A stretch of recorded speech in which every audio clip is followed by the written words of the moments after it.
ওকে, আসসালামু আলাইকুম। আমি মোহাম্মদ আজম শিকদার, বুয়েট ট্রিপলি 2020 ব্যাচ।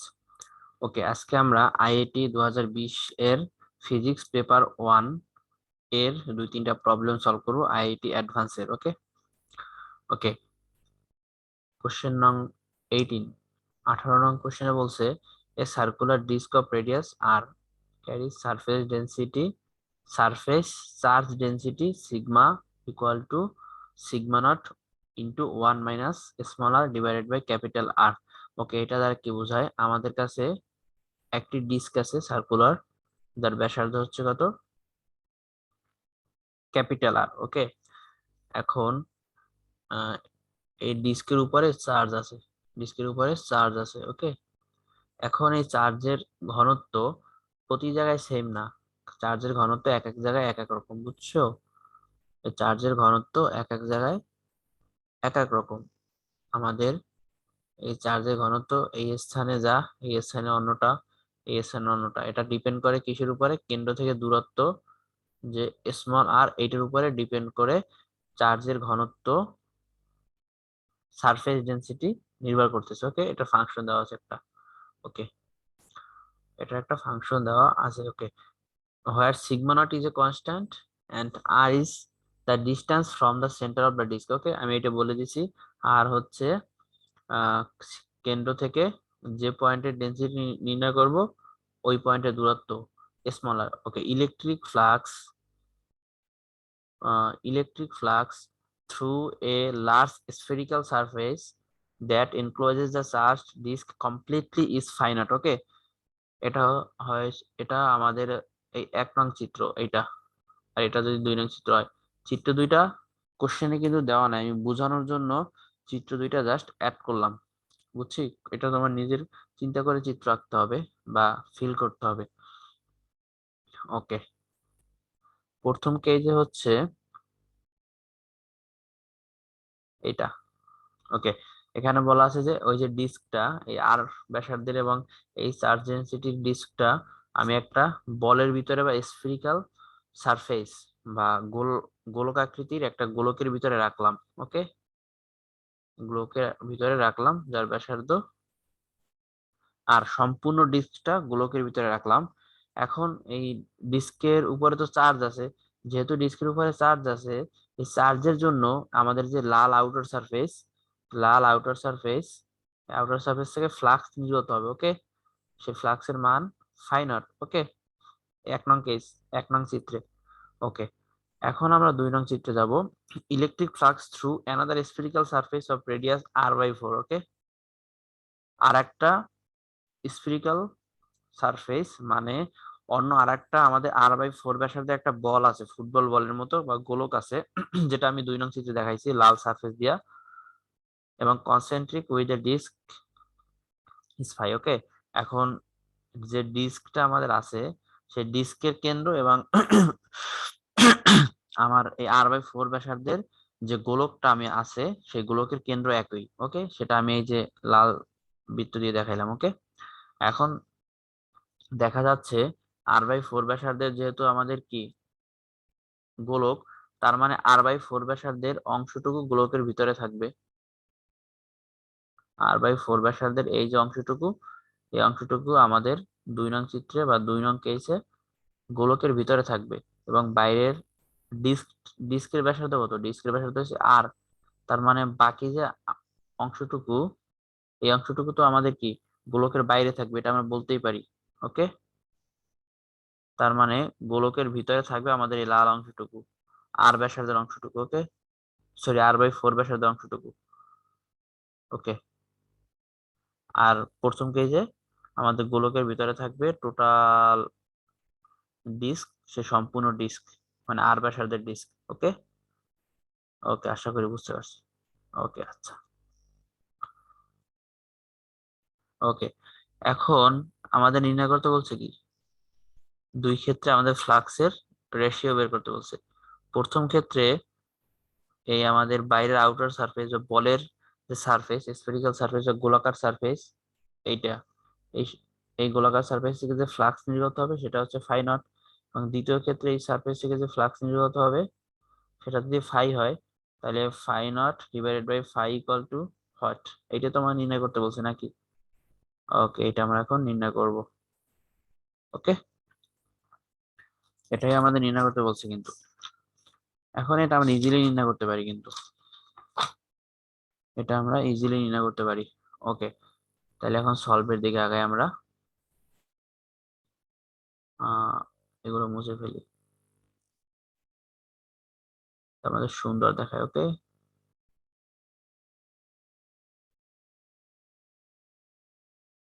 চিত্র কিন্তু আমাদের কোশ্চেনে দেওয়া ছিল না, চিত্র তোমার হচ্ছে নিজের নিজের কল্পনা করতে হবে। ওকে, এইটার ফ্লাক্স হচ্ছে ফাই নট, এটার ফ্লাক্স ফাই। ওকে, আমরা গাউসের সূত্র থেকে কি জানি? আমরা গাউসের সূত্র জানি কোন একটা আবদ্ধ স্থানে ফ্লাক্স ইকুয়াল টু কি, Q divide by epsilon naught Q inside, মানে ওই আবদ্ধ স্থানের ভিতরে যে পরিমাণ চার্জ আছে divided by epsilon naught. Okay, তাহলে আমরা phi naught divide by phi equal to কি লিখতে পারি? Q naught divide by Q. Okay, epsilon naught cancel চলে যাবে। ওকে, কিউ নট কি? কিউ নট হলো আমাদের টোটাল, কিউ নট হলো আমাদের total charge, total charge on disc. Okay, কেন? কিউ নট হচ্ছে আমাদের ইনিশিয়াল অবস্থায় সম্পূর্ণ ডিস্ক গোলকের ভিতরে ছিল, মানে আবদ্ধ স্থানের ভিতরে, তার মানে কিউ নট হবে total charge on disc. Okay, আর কিউ কি হবে? কিউ হবে আমাদের সেকেন্ড কেসে এই লাল অংশে কতটুকু কিউ আছে। ওকে, এটা হবে কি, charge from centre to r/4 distance. Okay, on disc. Okay, ডিস্কের কেন্দ্র থেকে r/4 দূরত্ব পর্যন্ত যে পরিমাণ চার্জ আছে ওইটা হচ্ছে আমাদের কিউ। কারণটা তো বুঝতে পারছি, ফ্লাক্স নির্ণয় করতে হলে আমাদের কি করতে হয়? কিউ ইনসাইড নিতে হয়। ইনসাইড মানে আমাদের যে এরিয়ার জন্য ফ্লাক্স নির্ণয় করবো, ওই এরিয়ার ভিতরে আমাদের কি পরিমাণ বা ওই আবদ্ধ স্থানে আমাদের কি পরিমাণে চার্জ রয়েছে। ওকে, আশা করি এটা বুঝতে পারছি। এখন আমরা এই কিউ নট এবং কিউ বের করে রেশিও করে দিলে আমরা অ্যান্সার পেয়ে যাব। ওকে, আমরা এটাই মুছে ফেলি সব। আশা করি তো বুঝতে পারছি সবাই, ইনশাল্লাহ আমরা এটা বুঝবোই। ওকে, নাও আমাদের ডিস্ক ছিল কি, আমাদের একটা ডিস্ক ছিল। ওকে, আমাদের একটা ডিস্ক ছিল, আর ব্যাসার্ধের ডিস্ক ছিল। এই যে ডিস্কটা আমরা এভাবে এখন উপর দিয়ে দেখি। ওকে, আর ব্যাসার্ধের একটা ডিস্ক ছিল, হচ্ছে না ডিস্ক আঁকা।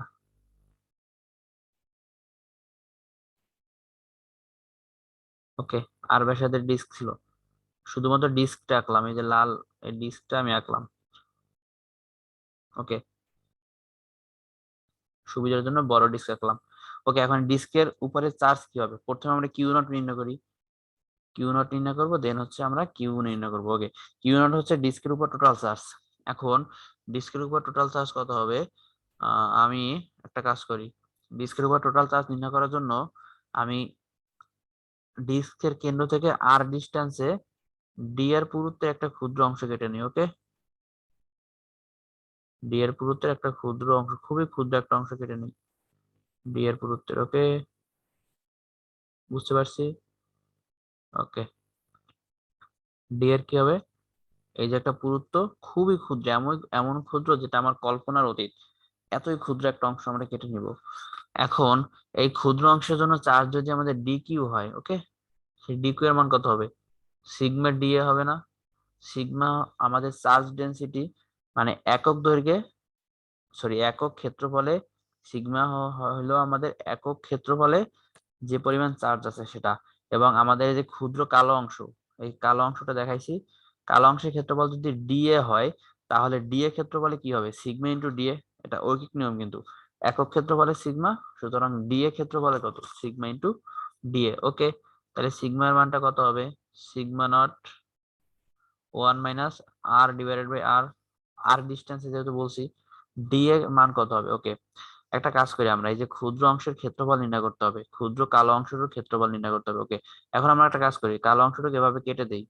এভাবে যদি আমরা কেটে বাঁকিয়ে সোজা করি, তাইলে আমরা কি পাবো? এমন একটা অংশ পাবো না, আয়তাকার অংশ। কালো অংশটুকু এমন একটা আয়তাকার অংশ পাবো না, অবশ্যই এমন একটা আমরা আয়তাকার অংশ পাবো। ওকে, আয়তাকার অংশ কি? পুরুত্ব ডিএক্স এবং দৈর্ঘ্য কত হবে?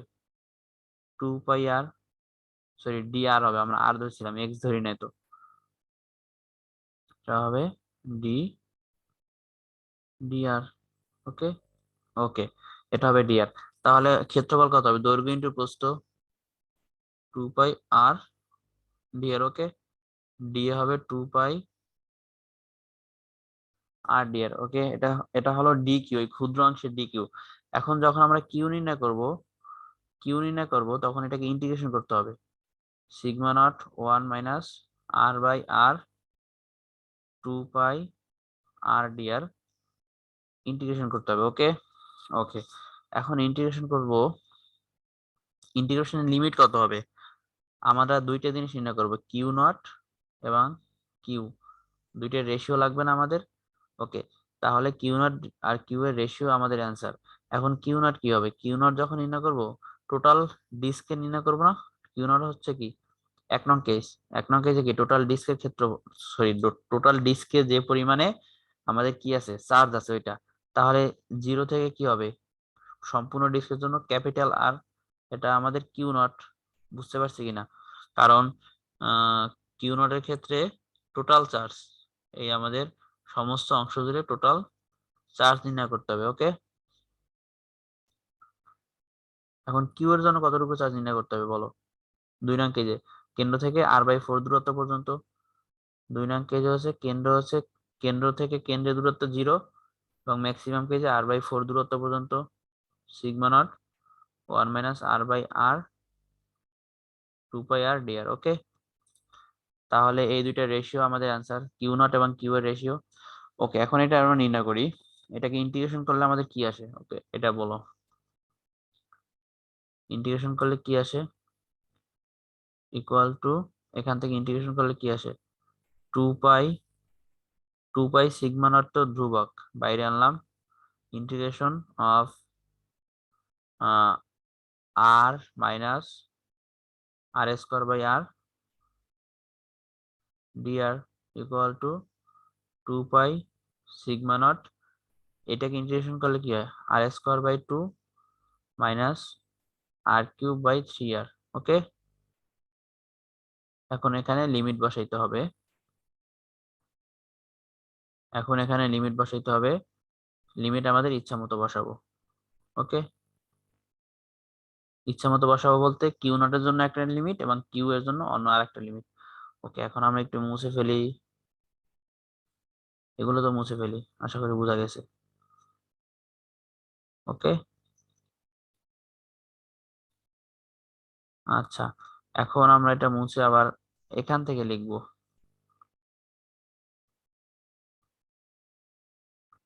এখান থেকে আমরা এখানে আসবো। ওকে, এখান থেকে আমরা কি লিখবো? কিউ নটের জন্য কি? 2 পাই সিগমা নট। কিউ নটের জন্য 0 থেকে আর, কিউ নটের জন্য আমাদের লিমিট হবে 0 থেকে আর, তাহলে আর বসাই দেই, r² by 2 minus r³ by 3r। Okay, আর কিউ এর জন্য কি? সেকেন্ড কেজে কি 0 থেকে r/4 হবে না?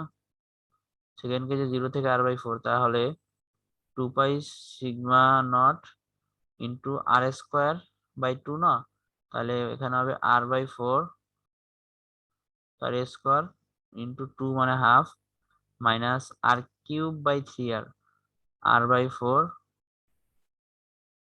Cube divided by 3r। Okay, okay, এটা করলে কত আসে? 2 pi sigma not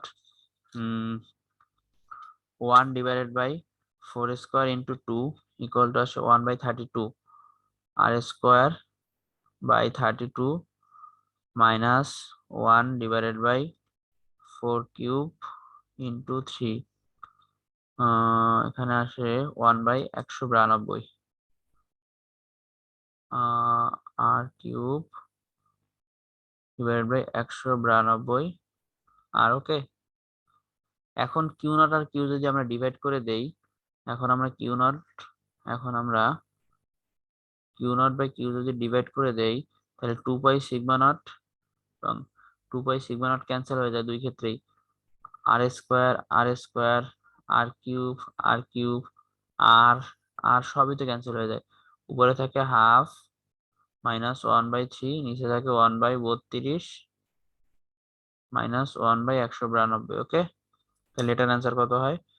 1/2 -1/3 divided by 1/32 -1/192 equal to 6.4। Okay, equal to 6.4। Okay, তাহলে রেশিও কি হবে? 6.4। এটাই হবে আমাদের অ্যান্সার। এটা আইআইটি 2020 অ্যাডভান্সের প্রবলেম। ওকে, এখন আমরা নেক্সট আরো দুইটা প্রবলেম সলভ করব। ওকে,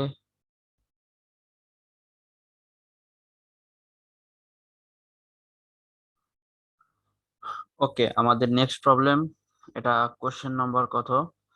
এটা কোশ্চেন নম্বর 17। ওকে, কোশ্চেনটা হলো, a stationary tuning fork is in resonance with an air column in a pipe. Okay, tuning fork is if the tuning fork is moves. ওকে, এটা দেখা যাচ্ছে না, একটা কাজ করি।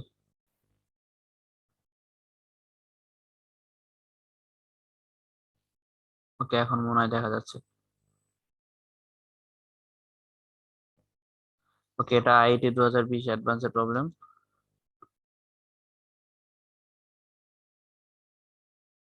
এটা লেখার দরকার নাই। ওকে,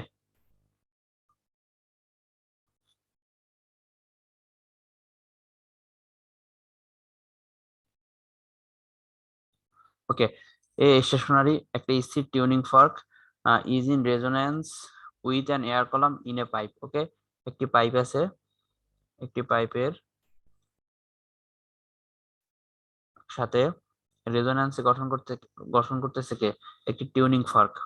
ওকে, if the tuning fork is moved with a speed of 2 metre per second in front of the open end of the pipe and parallel to it, the length of the pipe should be changed for the resonance to occur with the moving tuning fork. Okay, if the speed of sound in air is 320 meter/second, the smallest value of the percentage change required in the length of the pipe is. Okay, কোশ্চেনটা বুঝি আগে। কোশ্চেনটা হলো, একটি stationery tuning fork আছে, এখানে একটি stationery tuning fork. ওকে, এটা টিউনিং ফর্ক রেজোন্যান্স করতেছে কিসের সাথে? এখান থেকে তরঙ্গ বের হয়ে রেজোন্যান্স করতেছে আমাদের পাইপের সাথে। ওকে, যে পাইপের দৈর্ঘ্য হচ্ছে এল, ধরে নিই আমি পাইপের দৈর্ঘ্য এল।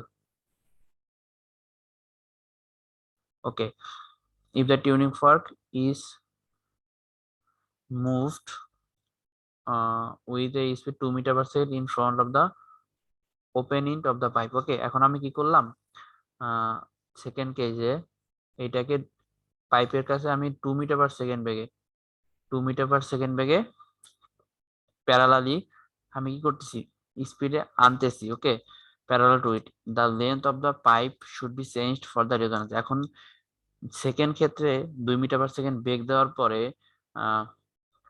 রেজোন্যান্স গঠনের জন্য আমাদের এই যে পাইপের দৈর্ঘ্য কি পরিমাণ চেঞ্জ করতে হবে সেটা পার্সেন্টেজে হিসাব করতে হবে। ওকে, ওকে, এখন সলভ করা শুরু করি আমরা। প্রথমে স্মলেস্ট ভ্যালু অফ পার্সেন্টেজ, সব থেকে ছোট। ওকে, ওকে, এখন আমি ডপলার ইফেক্ট আমরা পড়ছি না? ডপলার ইফেক্টে কি আপাত কম্পাঙ্ক ইকুয়াল টু কি আমরা জানি কি? সাউন্ডের সাথে আমাদের অবজারভার অবজারভারের আপেক্ষিক বেগ, সাউন্ড এবং অবজারভারের আপেক্ষিক বেগ, এবং নিচে সাউন্ডের সাথে সোর্সের আপেক্ষিক বেগ। ওকে, ইনটু মেইন কম্পাঙ্ক। ওকে, এখন টিউনিং ফর্কের কম্পাঙ্ক কি সেম থাকে না? টিউনিং ফর্কের কম্পাঙ্ক কিন্তু অলওয়েজ সেম থাকে। ওকে, ধরে নিই আমাদের ইনিশিয়ালি যখন স্থির ছিল তখন টিউনিং ফর্কের আমাদের কম্পাঙ্ক এফ নট ছিল, যখন স্থির ছিল এই কেসে তখন টিউনিং ফর্কের কম্পাঙ্ক তো কি এফ নট। ওকে, তাহলে আমরা কি জানি V equal to F lambda না? ওকে, এখন এখানে ল্যামডা কত হবে? স্মলেস্ট যেহেতু বলছে, সর্বনিম্ন কেজে কি হয় দেখো, সরি, এভাবে একটা λ/4 লুপ সৃষ্টি করে। কারণ কি? কারণ এই টোটালটা একটা লুপ λ/2 দূরত্ব। ওকে, টোটাল যদি ল্যামডা হয় এটা λ/2। এখন এখানে কি দেখো, এখানে দেখতেছি আমরা এইটুকু এইটুকু λ/4 দেখতেছি। ওকে, তাহলে ইনিশিয়ালি ইনিশিয়ালি যখন আমাদের টিউনিং ফর্ক স্পিড ছিল না, টিউনিং ফর্কের কোনো স্পিড ছিল না, তখন আমরা বলতে পারি v equal to F lambda. Okay, তখন কি শব্দের বেগ তো fixed, v equal to f এর মান কত? এফ এর মান f not into lambda equal to কি হবে? এখানে λ/4 একটা লুপ সৃষ্টি করছে, এটা λ/4 ইকুয়াল টু আমাদের টোটাল লেন্থ। ওকে, তাহলে আমরা কি বলতে পারি ল্যামডা ইকুয়াল টু 4L0। ওকে, তাহলে L0 equal to V/4F0। L0 আমাদের টিউনিং ফর্ক যখন স্থির ছিল তখন যে দৈর্ঘ্য ছিল ওইটা। ওকে, তাহলে এটা হচ্ছে আমাদের L0। ওকে, এখন এল নির্ণয় করো আমরা। এল ইকুয়াল টু হট, এল আমাদের ফাইনালি যখন টিউনিং ফর্ক আমাদের 2 মিটার/সেকেন্ড বেগে কাছে আসতেছে তখন আমাদের কি হবে? এল হবে। তখন আমাদের পাইপের লেন্থ যদি এল হয় রেজোন্যান্স ঘর্ষণের জন্য, ওকে, তখন এলটা নির্ণয় করবো আমরা। এলটা আমরা এখন নির্ণয় করব। ওকে, এলটা কিভাবে নির্ণয় করব? এটা ইজি। আমরা কি জানি এর ডপলার ইফেক্ট থেকে এফ ইকুয়াল টু, এই যে আমরা একটা ইকুয়েশন লিখলাম, যেহেতু এটা টিউনিং ফর্কটা 2 মিটার/সেকেন্ড সামনে আসতেছে।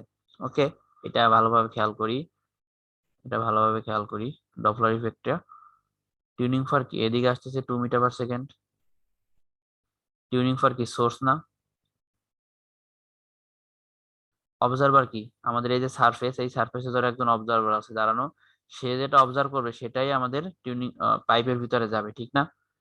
এই লোকটা যে যে আহ পরিমাণ কম্পাঙ্ক ফিল করবে সেটা আমাদের পাইপের ভিতরে প্রবেশ করবে। ওকে, ওকে, এটা বুঝতে পারছি আশা করি।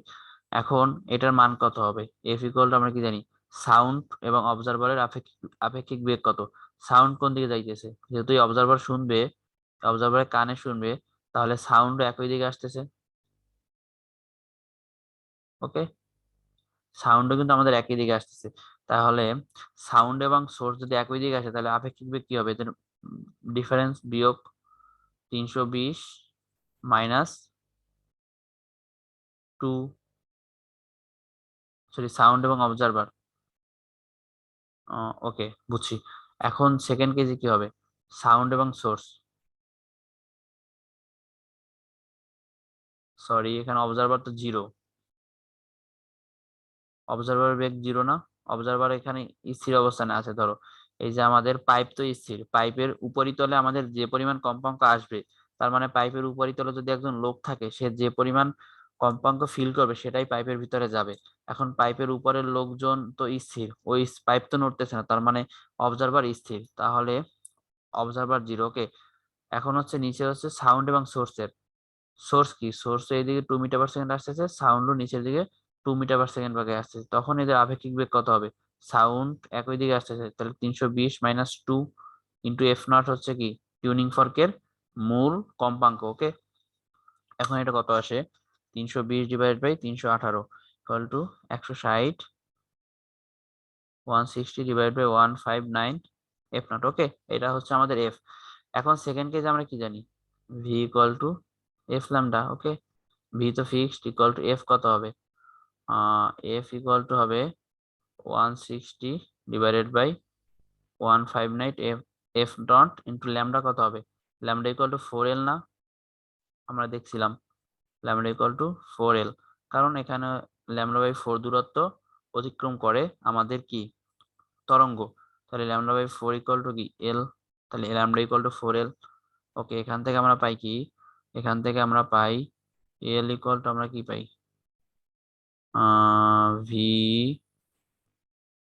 By 4 f not into 160,159। Okay, v by 4 f not কি, ভি বাই 4 এফ নট আমরা কি পাইছি, এল নট পাইছি না, এখানে এল নট পেয়েছি। ওকে, এল নট ইন্টু 159 ডিভাইড বাই 160। ওকে, এটা হচ্ছে আমাদের এল, আর এল নট কি ছিল, এটা সম্পর্ক। এখন কতটুকু বাড়ছে, ওকে, কতটুকু চেঞ্জ করতে হবে।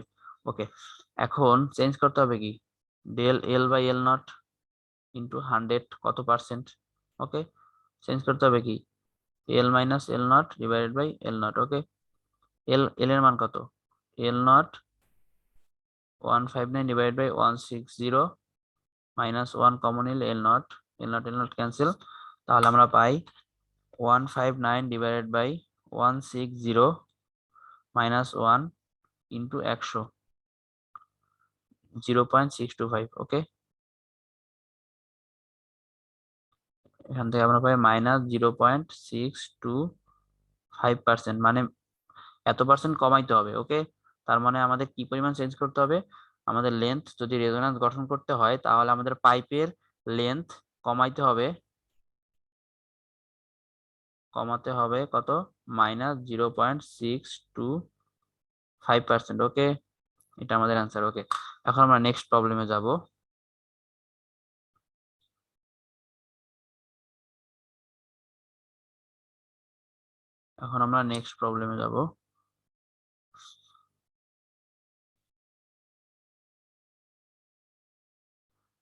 ওকে,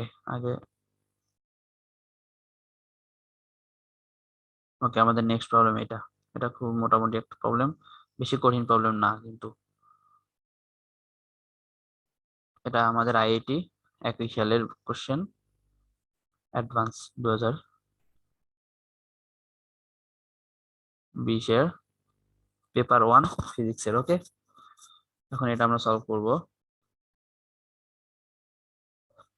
ওকে, কোশ্চেনটা হলো যে consider 1 mole of helium gas, okay, enclosed in a container at initial pressure P1 and volume V1। ওকে, 1 মোল একটা হিলিয়াম গ্যাস কনসিডার করতে বলছে, যার এটা আমাদের 1 মোল একটা হিলিয়াম গ্যাস,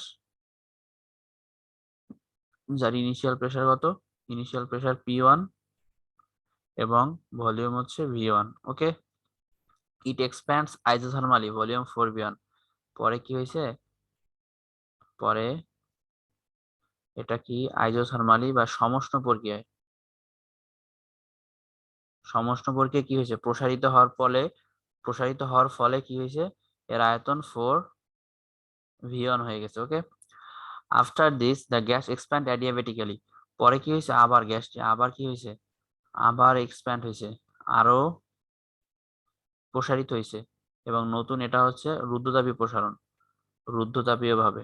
ওকে, অ্যাডিয়াবেটিক্যালি রুদ্ধতাপীয় প্রসারণ হওয়ার ফলে তার আয়তন কত হয়েছে, 32V1। Okay, the work done by gas during isothermal and adiabatic expression are W iso and W adiabatic, মানে এই প্রসেস থেকে এই প্রসেসে যেতে আমাদের কাজ করতে হচ্ছে কত, W অফ আইসো। ওকে, আইসোথার্মাল, আর এই প্রসেস থেকে এই প্রসেসে আমার কাজ করতে হচ্ছে W অ্যাডিয়াবেটিক। ওকে, এখন আমাকে নির্ণয় করতে বলছে কি W iso divided by W adia. Okay, equal to what. Okay, এটা আমাকে নির্ণয় করতে বলছে। এখন নির্ণয় করতে বলে না, এটা ইকুয়াল টু দেওয়া আছে কি এফ লন 2। ওকে, এখন আমাকে এখান থেকে এফ এর মানটা বের করে আনতে হবে। ওকে, কোশ্চেনটা মোটামুটি ইজি আছে, নিজেরা একবার ট্রাই করতে পারি, তাইলে পরে আমাদের সলিউশন দেখবো। ওকে, প্রথমে ডাব্লু আইজো বের করি, সলিউশন। কোশ্চেন আশা করি বুঝতে পারছি সবাই। প্রথমে ডাব্লু আইজো বের করি, ডাব্লু আইজো। ওকে, ডাব্লু আইজো কি জানি, সমষ্টিবর্গে কৃত কাজ কি এন আর টি, ইজি লন V two by V one না। ওকে, তাহলে এন কি 1 মোল, এজন্য এন এর মান 1। আর টি সরি, ওকে এনআরটি মানে কি পিভি ইকুয়াল টু এনআরটি না। ওকে, এখন পিভি কি হবে, পি ওয়ান ভি ওয়ান লিখতে পারি না, এখানে পি ওয়ান ভি ওয়ান থেকে এখানে ধরো P two and 4 V one গেছে। এখন আমরা কি জানি, যেহেতু আইসোথার্মাল প্রসেস, তাহলে P one V one equal to P two into 4 V one equal to N R T. তাপমাত্রা চেঞ্জ হয় না, এটা আমরা লিখতে পারি কিনা, অবশ্যই লিখতে পারো, পিভি ইকুয়াল টু এনআরটি থেকে, এবং একই সাথে P one V one equal to P two into 4 V one লিখতে পারবো। ওকে, তাহলে এনআরটি ইকুয়াল টু আমরা কি লিখতে পারবো, P one V one into ln V two by V one কত হবে, ভি টু কত 4 V one, 4 V one divide by V one, V one V one cancel, বা P one V one into ln 4। Okay, আশা করি এটা বুঝতে পারছি, এটা ডাব্লু আইজো।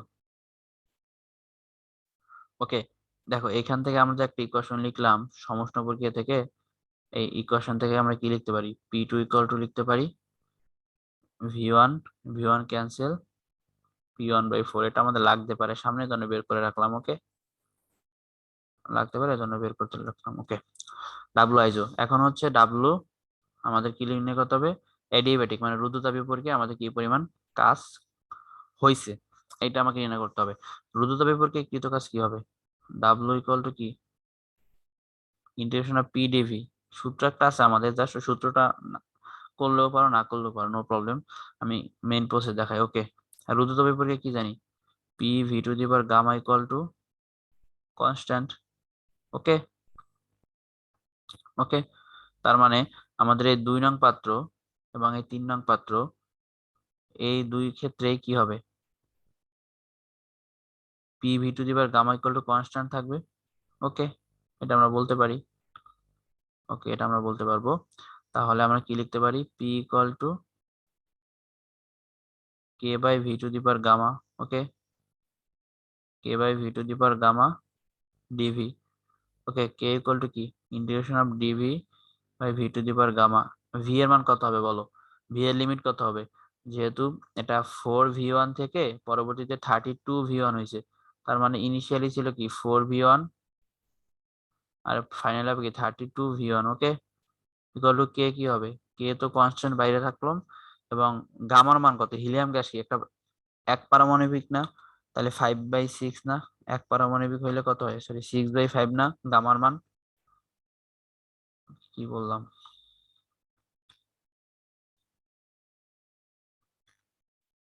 ভুল বলতেছি,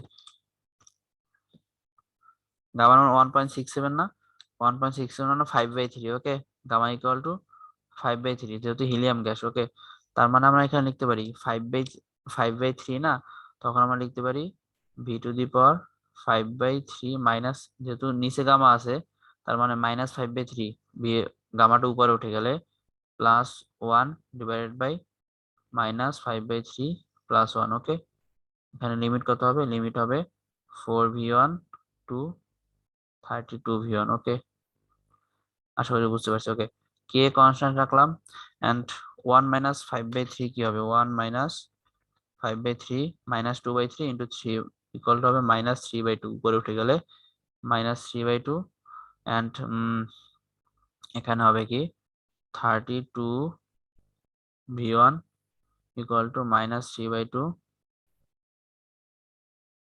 -4 V one, 4 V one minus 3, sorry 3/2 না তো 2/3 হবে। ওকে, ভুল করলাম।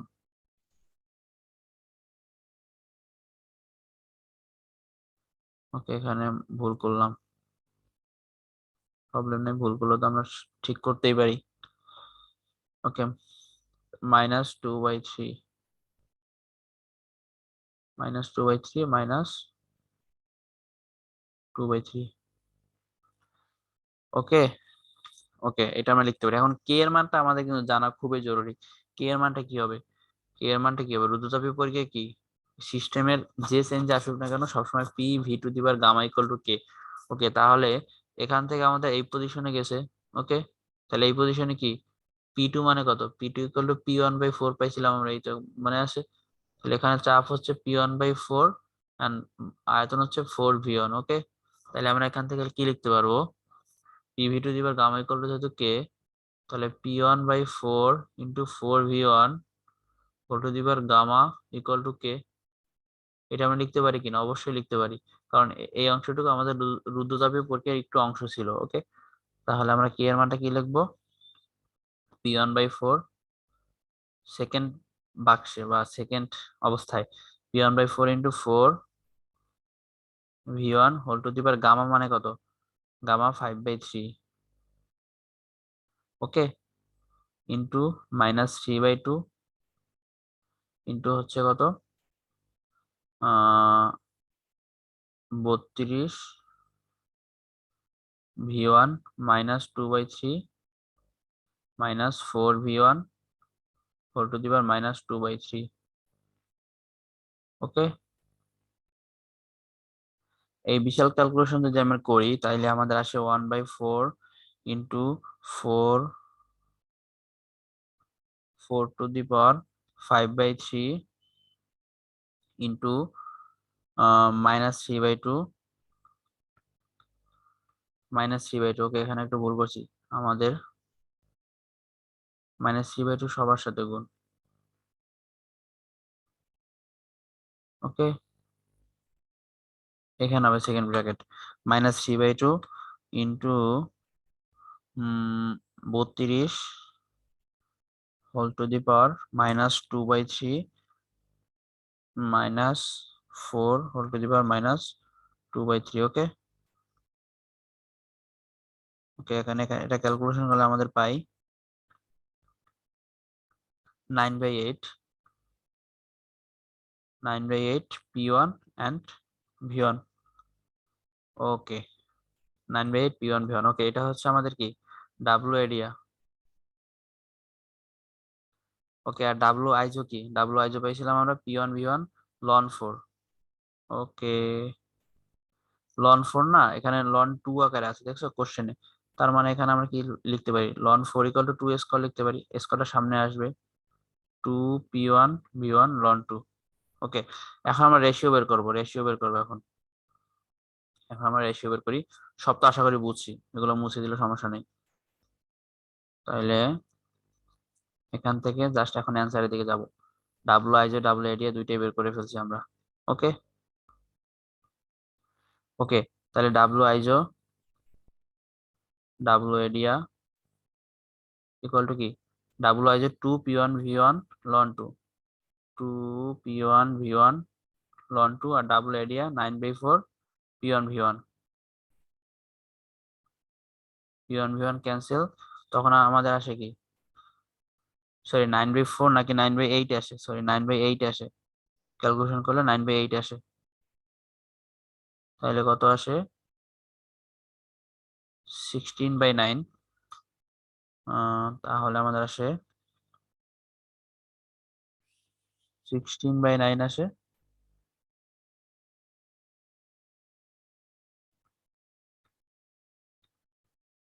ওকে, 16/9 আমাদের অ্যান্সার। এফ এর মান 16/9। ওকে, এটাই মেবি আমাদের অ্যান্সার, বা 1.77 বা 1.78। ওকে, আশা করি এই কোশ্চেনটা বুঝতে পারছি আমরা। আজকে আমাদের অ্যাডভান্স এর দুইটা কোশ্চেনই থাক। আমি পারলে আরো প্রবলেম সলভ করবো ইনশাআল্লাহ, যেগুলো আমাদের বইটা আসার মতো। ওকে, থ্যাংকস ফর ওয়াচিং।